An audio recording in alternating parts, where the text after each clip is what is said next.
দর্শক, পরিস্থিতি এখন এমনই নাজুক যে আগামীকাল ওসমান হাদির জানাজাকে ঘিরেও শঙ্কা রয়েছে নানা রকম। কি হতে পারে? প্রচুর মানুষ জড়ো হবে ঢাকায়। তারপর আবারও কি গোলযোগের সূত্রপাত হবে?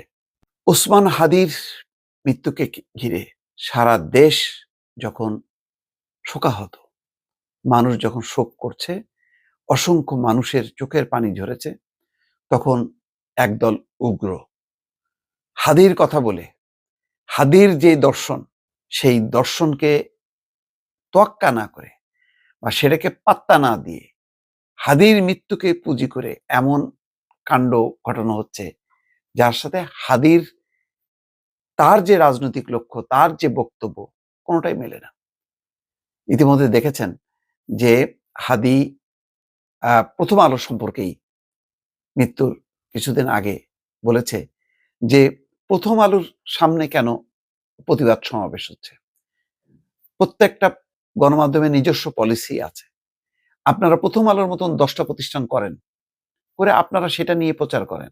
তার মানে হচ্ছে প্রথম আলোর সামনে যে গত 1 বছরে নানাভাবে সমাবেশের নামে কেউ হামলার চেষ্টা করেছে, সেটার প্রতিবাদ করেছে। কিন্তু দেখা গেল ওই হাদির কথা বলেই ডেইলি স্টার ভাঙা হলো, প্রথম আলো ভাঙা হলো, পোড়ানো হলো, ছায়ানট পোড়ানো হলো, তারপর তাণ্ডব লীলা সারা দেশে ছড়িয়ে পড়লো।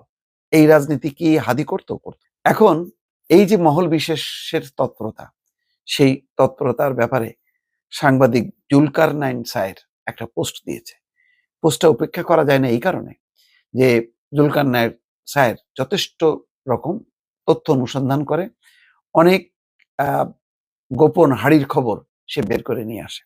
অতীতে নিয়েছে, নিশ্চয়ই জানেন যে শেখ হাসিনার সেই ঐতিহাসিক ডকুমেন্টারি আল জাজিরাতে প্রকাশ হয়েছিল যে মানে জেনারেল আজিজের সাথে যেই চক্র দুর্নীতিতে নিমজ্জিত ছিল সেই ব্যাপারে।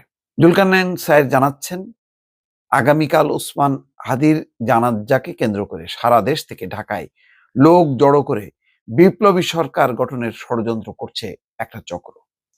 জানাজার নামে লোক সমাগম ঘটিয়ে এরা মূলত ধ্বংসাত্মক কার্যকলাপ চালাতে চেষ্টা করবে, যার অংশ হিসেবে বিদেশি দূতাবাসে হামলা এবং বিভিন্ন সরকারি স্থাপনায় হামলার চেষ্টা করা হবে। এরই ধারাবাহিকতায় 31 ডিসেম্বর গুম কমিশনের মাধ্যমে আরো কিছু সামরিক কর্মকর্তার নাম ঘোষণা করে সার্বিক পরিস্থিতি আরো জটিল করে তোলার চেষ্টা করবে সেই একই চক্র। গুম এবং খুনের মতো নিন্দনীয় অপরাধের সাথে জড়িতদের যথাযথ বিচারের কোনো বিকল্প নেই, কিন্তু সেটা দেশের উদ্ভূত রাজনৈতিক পরিস্থিতি বিবেচনায় নিয়ে করা উচিত। দর্শক, বুঝতে পারছেন যে নানা অজুহাত তোলা হবে, যেমন বলাই হচ্ছে যে ভারতের সাথে সম্পর্ক বিচ্ছিন্ন করে দাও। তার মানে ভারতকে ইনভাইট করা হচ্ছে যে তোমরা আসো, তোমরা অ্যাটাক করো। অথচ আমাদের সেই ভারতকে রোখার মতন সেই সামরিক শক্তি কতটুকু সেটা সবাই জানে, কিন্তু বারবার উস্কানি দেওয়া হচ্ছে। এবং এই কারণে আজকে একটি খবর দেখলাম যে সীমান্ত এলাকায় ভারতের সেনাবাহিনী পর্যবেক্ষণ করছে এবং বাংলাদেশ দূতাবাস হাইকমিশন থেকে বলা হচ্ছে যে বাংলাদেশের পরিস্থিতির উপর ভারত তীক্ষ্ণ নজর রাখছে। তাহলে কি দাঁড়াচ্ছে?